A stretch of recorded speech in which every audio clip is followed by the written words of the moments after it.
Aloha, this is Representative Jo Jordan, and welcome to Jordan's Journal. Today I have Representative Sharon Har. I'd like to introduce her to her. Good afternoon, Sharon. Good afternoon, aloha, Representative Jordan. Thank you for having me. Thank you. Thank you for coming.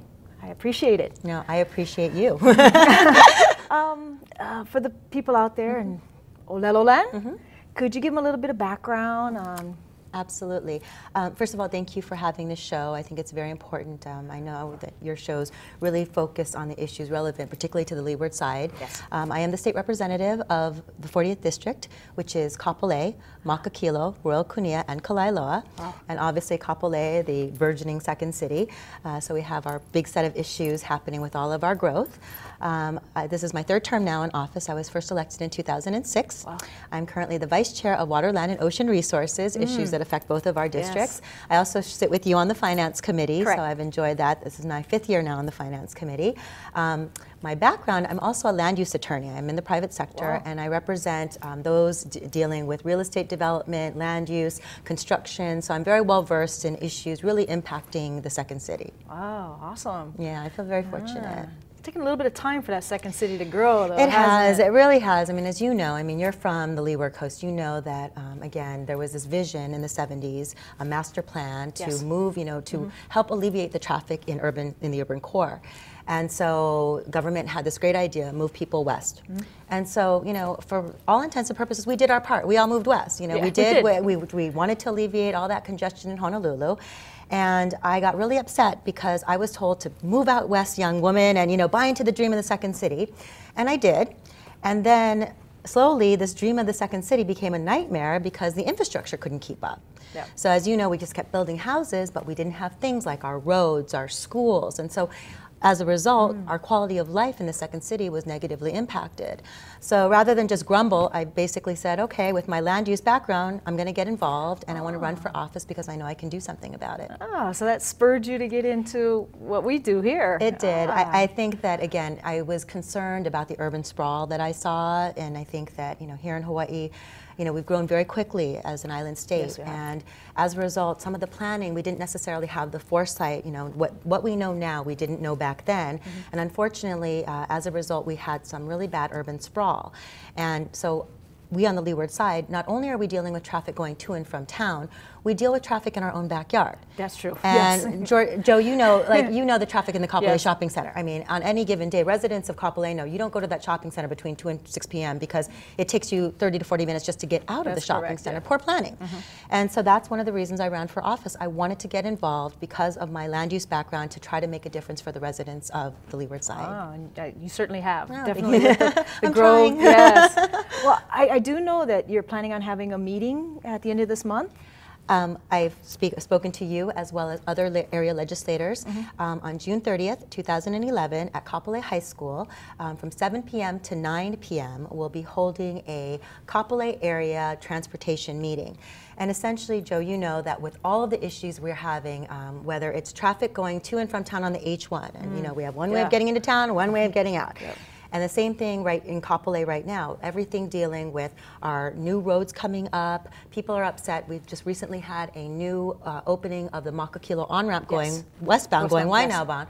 A lot of people are upset about that. So I wanted to provide an opportunity for all of us legislators to come together and host a town hall forum for all of our constituents to say, you know, we get the emails all the time. People are always grumbling to us, why is DOT doing this? Why is DTS doing this? So I want our constituents to have an opportunity to talk directly to the source and let the people from Department of Transportation and Department of Transportation Services hear directly from our constituents because they are the ones who live through these problems every day, whether it's a pothole, whether it's a road closure, whether it's the zipper lane not being open, they're impacted by this. And so they can complain to us, but again, I think that it's important that these government officials hear directly from our constituents. Yeah, I think that's really great because then, you know, department heads will come out and they can hear straight from them what's coming up in the future and whether the plans for, that's awesome. It's a lot happening. And, you know, we do have a lot of things happening, and I think it's important to keep our constituents apprised of what's happening with respect to things like the PM contraflow lane. I mean, that's in the works right now,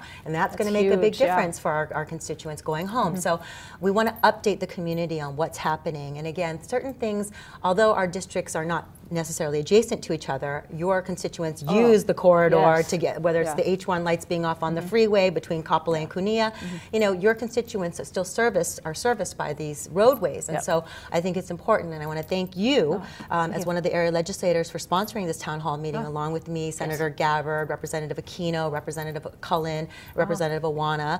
It's important that we all come together on the leeward side and give our constituents that opportunity to talk directly to these government officials. Yeah, I get those calls all the time. You know, I work in town. How come the traffic is so bad? When are you going to do the PM? I like the AM contraflow lane.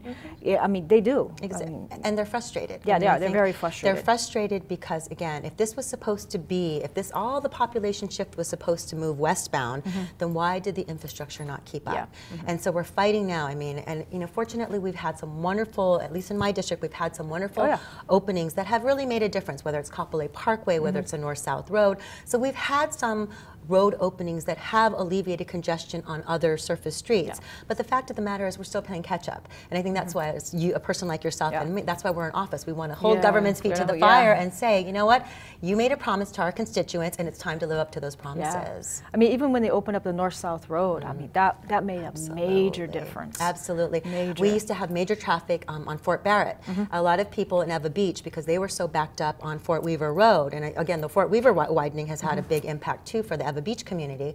But what would happen is a lot of people from Eva Beach would get off in Kapolei, and then they would go down Fort Barrett and backtrack through Kalailoa. And so the traffic was really backed up in Kapolei, and so my constituents were grumbling, saying, you know what, tell people from Eva Beach, don't take our exit. And I'd say, you know what, if you lived in Eva Beach, you would do the same thing. It's not us versus them. We're all one community. We have to work together, be patient, and not just, you know, look at it as a matter of divide. We're one community. We have to work together, and that's why I think all of these major roads have an impact on all of our communities on the leeward side. And everybody was asking me, when are they going to open that Makakilo off-ramp towards the west? Everybody, when, hurry up. And now I think they've even blocked it off to complete the other off-ramp. This is phase 2 of the Kapolei interchange. So it'll be by the movie theaters off of Kamakila Boulevard. It's called the Wakea Street interchange. And essentially what's going to happen is you'll have an on-ramp and an off-ramp going eastbound and westbound back there. So that's really going to alleviate a lot of the congestion in Kapolei town. Because most people now, they're getting on Kalailoa Boulevard, they pass the Costco and the Target to get onto the freeway. And then, or else they'll go all the way up to Farrington and Makakilo Drive. But this will just be another point of ingress and egress, which is the best thing in terms of alleviating the traffic on our surface streets. You know, and speaking about the growth, I mean, a lot of my community members and constituents go to Kapolei now because they have the shopping, they have the Costco's, they have new Target. And that adds to the congestion in the Kapolei area also. It does. But I think, again, we can't be thinking that it's your town versus my town. That's right. I have always said that, you know, the residents of Leeward Oahu, we have to stick together because we're all in this together. And so when other people complain, oh, you know, there's too much more congestion, I say, wait a minute, we are the second city. We are supposed to service West Oahu. That's right. And that includes people from Waianae, that includes people from Kunia, that includes people from Waipahu. Correct. And so, and the way I look at it is it's an economic driver for the entire West Oahu region. And so we shouldn't be looking at it as, oh, they're coming to our town and they're, you know, creating more traffic. I don't look at it that way. I look at it as an economic engine so that we're all one community, we work together and we support each other and our businesses. And so, you know, with all the growth happening right now, it's an exciting time to represent our side of the island. It is, it definitely is. And so you mentioned Costco, you mentioned Target, we have Down to Earth opening in the Kapolei Common Shopping Center in July. UH West Oahu is on track. I had an opportunity 2 weeks ago to visit the campus. It is moving very quickly. It's just exciting that next year, in the spring of next year, we're going to have our first incoming class. And it's just, awesome. It's wonderful. You've got anybody who drives on the North-South Road sees the Kroc Community Center going up, which is exciting. A lot of people don't even know what the Kroc Community Center is. And I tell people it's kind of like basically a community center on steroids, you know, that it's going to be this amazing facility, a safe haven for our kids. kids. No child will be turned away, and it'll be a place where kids can come, they can grow, everything from an aquatic-sized swimming pool to a performing arts center to a cultural center. It is going to bring the community together. Then you'll have Special Olympics behind there. So Special Olympics will have an office there. They'll have their track and field there. They do their annual Special Olympics events there. So it's just a really exciting time, the synergy. And then you've also got Kamakana Ali'i, which will be on DHHL land. It'll be the second largest shopping center in the state of Hawaii, right on DHHL land. I'm very excited. Awesome. A long-term lease for DHHL so that they can now have a revenue stream coming in. As you know, that in 2015, the state settlement payments to DHHL will cease. And so we've been working towards getting DHHL independent in terms of finding a funding source. And so I, along with Representative Ito, worked on a bill that would allow DHHL to extend their 65-year commercial leases. So we worked on that bill. We were able to get it passed back in the 2009 session, and as a result, the developer now is moving forward, and they're going to be building this wonderful shopping center, and it's going to be a wonderful, livable, walkable, shopping center with all of the new construction happening. All of our residents will be. It'll be just another place so that we're sustainable. We don't have to drive into town. We don't have to go to Pearl Ridge anymore. We will have our eating facilities, and people can walk, and it'll be a really nice place where people, so that people, again, we're becoming a true second city where we don't have to go into town anymore, especially on the weekends. We've got everything in West Oahu. Yeah, you can do almost everything in the community now. Exactly. And school, work, exactly. That's the way it should be. Yes. And that's the way, that was the vision for the second city. It shouldn't just be a place where we live. And I think, we are moving in that direction, and the legislature has worked very hard in terms of incentivizing businesses to start up in Kapolei. And I'm very pleased that so many renewable energy companies are coming to Kalailoa. I mean, it's just a wonderful place to be. It's, again, if you look at the research, Kapolei in and of itself, because of the amount of sun that we get, it's one of the best places for photovoltaic. Yeah. And so we've got so many PV companies coming, and they want to set up places in Kalailoa. And so it's worked out very, very well. And then you look at the FBI is going to be setting up a headquarters in Kalailoa.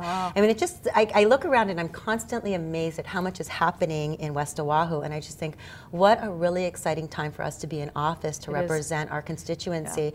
And in the meantime, some people are frustrated because they're still waiting for things to happen. And I tell people all the time, you know what, hang in there. You know what, I remember when people complained about Mililani back in the 80s. They'd say, when is it going to be done? And when is everything going to finally come to fruition? And I tell people, hang in there. It's happening now. Give us a few more years, and before you know it, we're going to be that sustainable city where you can live, work, and play here, and you don't have to go into town anymore. And it's happening slowly but surely. Well, with each one that opens and each one breaks ground, I mean, you just get more and more of that vision. Exactly. And it's becoming so exciting. Yeah, I actually just attended a fundraiser. The Malama Learning Center is a project that we're doing at Kapolei High School, and it really is about teaching the kids about the importance of the aina and the sustainability and growing your own food. And so the Malama Learning Center is in partnership with Lehano at Ilima at Lehano, and that will be a senior community assisted living facility that will be in Kapolei. And I told, Kisco is the developer of Ilima at Lehano, and I tell them all the time, having a senior assisted facility in Kapolei is another important piece. And people think, no, Kapolei is a new community. You don't have the Kupuna living there. And I'm like, yes, we do. Yes, Are you kidding me? It's huge. And that's such an important part of the city too, growing, is having that piece for our Kupuna, a place where they can live and a place that'll be safe for them. It'll be close to our new food land that's going up, and it'll be a mixed use area so they can walk. They'll have facilities, doctors' facilities, all of those types of things. So I just think it's just so exciting. Everywhere I look in Kapolei, something new is happening. It is, and so I really think your constituents will really be benefited by it too. Things even like having the Kapolei Courthouse open up now, our family courthouse out there, not having to drive into town anymore, having Kapolei Hale, so all of the city services, whether it's satellite city services, permitting, licensing, all of that stuff. Everything's all there. Whereas, my constituents would have to take an hour and a half driving to Honolulu and back. Now, a lot of their business 15 can be minutes done. And we're in Kapolei. Exactly. It can be done like that in your own backyard. It's gotten a lot better. Yeah, and I'm very happy about that. And again, so I tell people and tell your constituents, we're getting there slowly but surely. And again, it's going to take a few more years, but it is happening. And people just need to understand that, yes, we are playing catch up, but it's people like yourself, you know, we're working together to fight to make sure that government holds, you know, is held responsible to our constituents. Yeah, that's right. And to make sure that we have the proper infrastructure as we move forward. I mean, I've heard some of these projects had to be put on hold because they just didn't have the roadways there yet. So they could even break ground. Absolutely. So slowly but surely, a lot of them are moving there, and it's been so exciting over the last few years. It really is. I constantly look around and I just think, you know, I've been in Kapolei since 1996, and I just can't get over how much Kapolei has changed even in that short period of time. I remember when I first moved, we didn't even have a Starbucks, and now we have 3, including a drive-through. So I mean, again, it just goes to show you in a short period of time, we've really come a long way. It has. I mean, I think there's like a little medical center over there. We there's have several medical centers. Banks. Yes, now. we do. And then wait till Kapolei Commons is finished building out. That's the Target Shopping Center. I mean, the second phase is going to be built. And there's going to be everything. There's going to be huge eateries there. There's going to be a multiplex cinema theater there. So I think that's something, too, your constituents will be coming to. And it doesn't stop. And I tell people I'm really excited because, as you know, as a member of the Finance Committee, it's important during the economic stagnation that we've been through, government needs to continue fostering CIP projects, capital improvement projects. And I always say those are bricks and mortar projects, so it's infrastructure to keep the economy going. And while some people may be anti-development, I explained to them that whether you like it or not, construction is a major piece of the economy. And so I look around Kapolei, and so whether it's the Foodland that's going up, whether it's the Cole Academy going up right now, whether it's UH West Oahu, Krok Community Center, things are still moving in Kapolei. We still have our roadways being built. We still have buildings going up, and that's a good sign to keep the economy going. And that's why it's important that you and I, we've been fighting for CIP projects.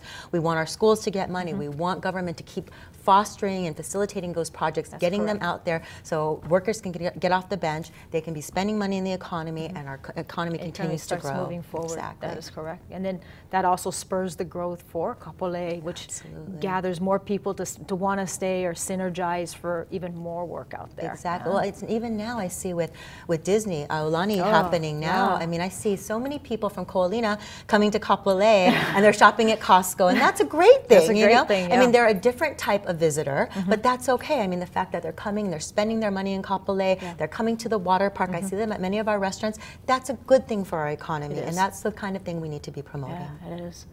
Well, I know this session, were you working on anything in particular? I think that some of the things that you and I worked on together, we had some of our challenges. You know, again, we faced some of the issues regarding the landfill, and I know that you and I are very much on the same page.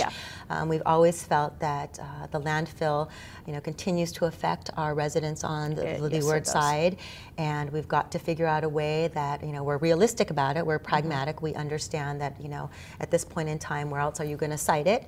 But the fact of the matter is that government made a lot of promises in terms of when it was supposed to close, and so they should have been doing their due diligence, and they should have been looking for another site.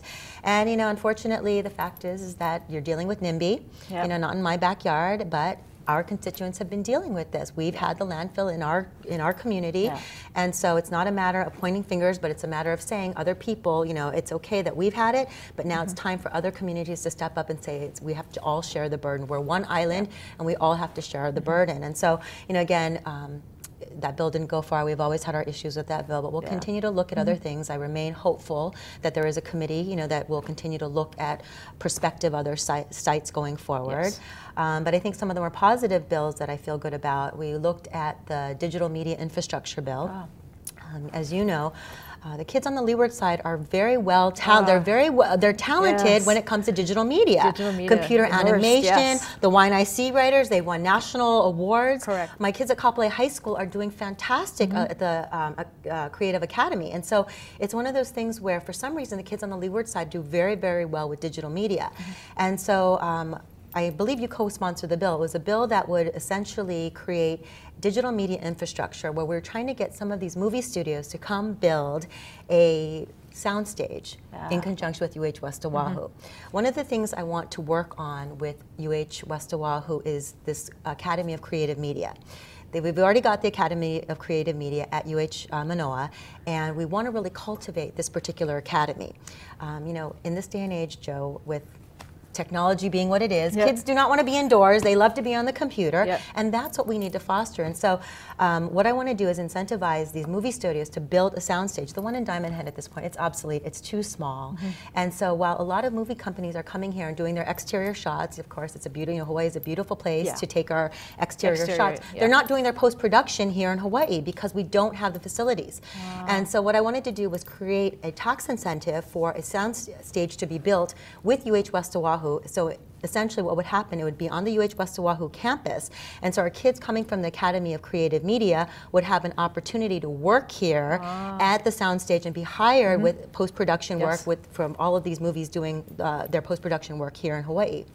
And that's where all the big money is. Oh, yeah, it is. And so really what's happening is right now, for example, we had Pirates of the Caribbean here, Pirates of the Caribbean 5. We get all of this wonderful, these huge productions coming here, but we don't get all of the work. And there is something called a multiplier effect in the movie industry. So when these movie industries come here, they bring all the big name actors, they bring their crews, but they're spending money here locally. And they're living here for a period of time for as long as that movie or that production is here. And so what's called the multiplier effect, they're spending money here, they're spending money at our stores, they're eating in our restaurants, they're eating at our lunch wagons, and that has an effect on the economy. And so we want to bring as many of these productions here. And the last one we had was Hawaii Five-0, and now they're on hiatus, and we've got nothing right now. We don't have and because we don't have a soundstage, it has been a major, it has had a major impact to us in terms of being able to bring in more productions into Hawaii. And so I want to continue working on that. We had House Bill 1308. And that went really, really far, got into conference. And then the bill was two-tiered. Also, we wanted to create incentives for these companies, digital media companies, to hire our local kids.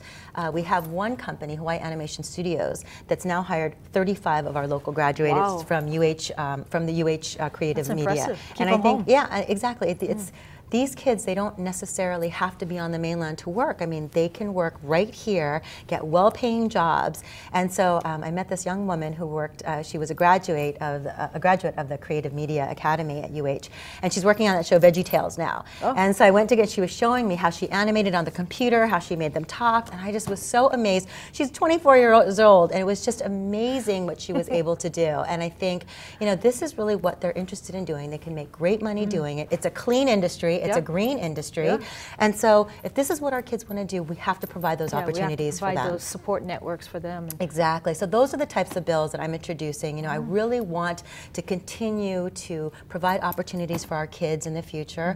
I want our kids from West Oahu to know that you can have a great four-year academy right in your backyard.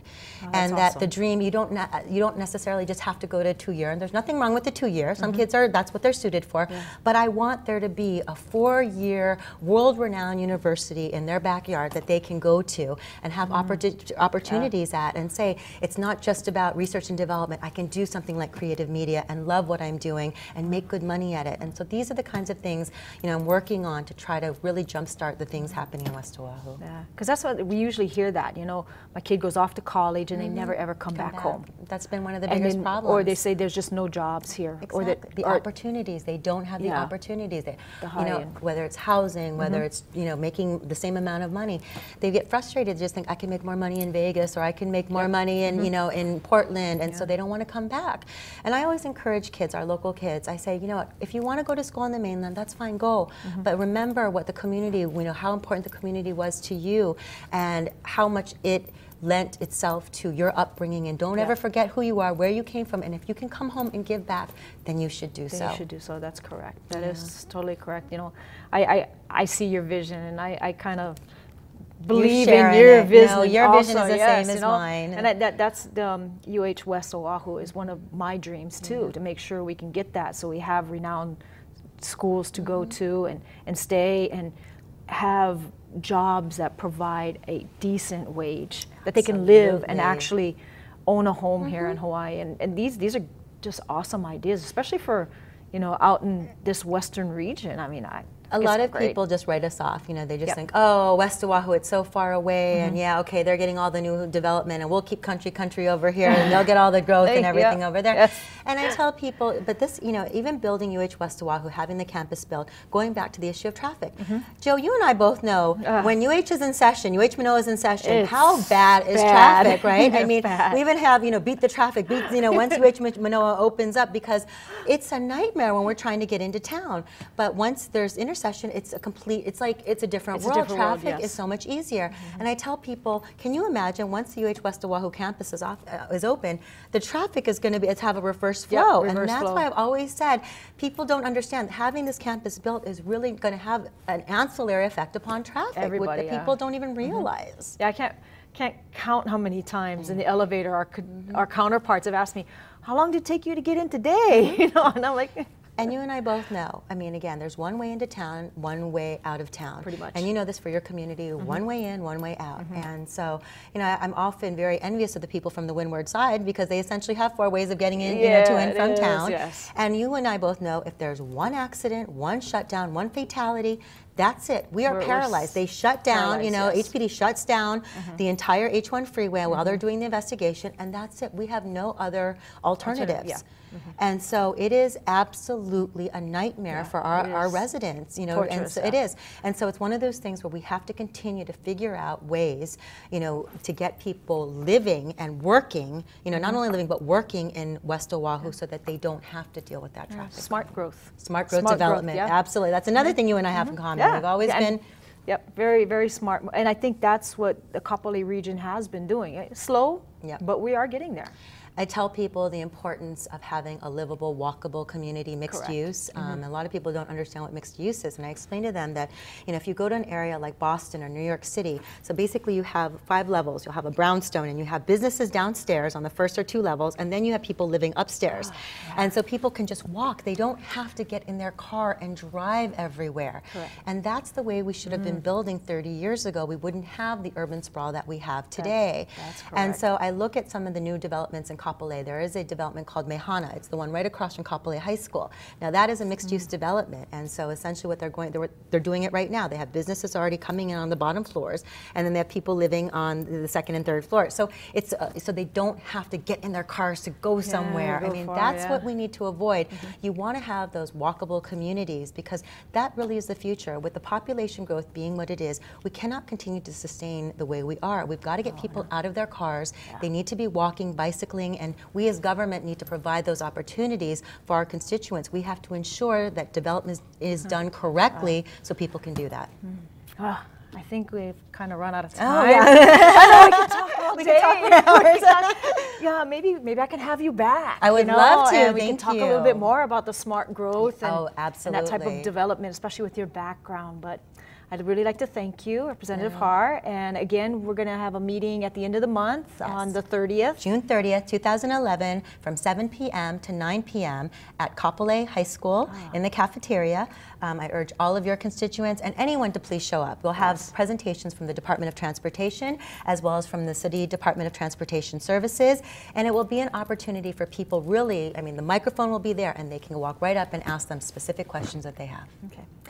Thank you again. Thank you, Representative Jordan. Welcome to the House, and we really enjoy having you. You're really, we really enjoy working with you. Thank you very much. Again, that'll wrap up another version of Jordan's Journal, and thank you for joining us. Aloha.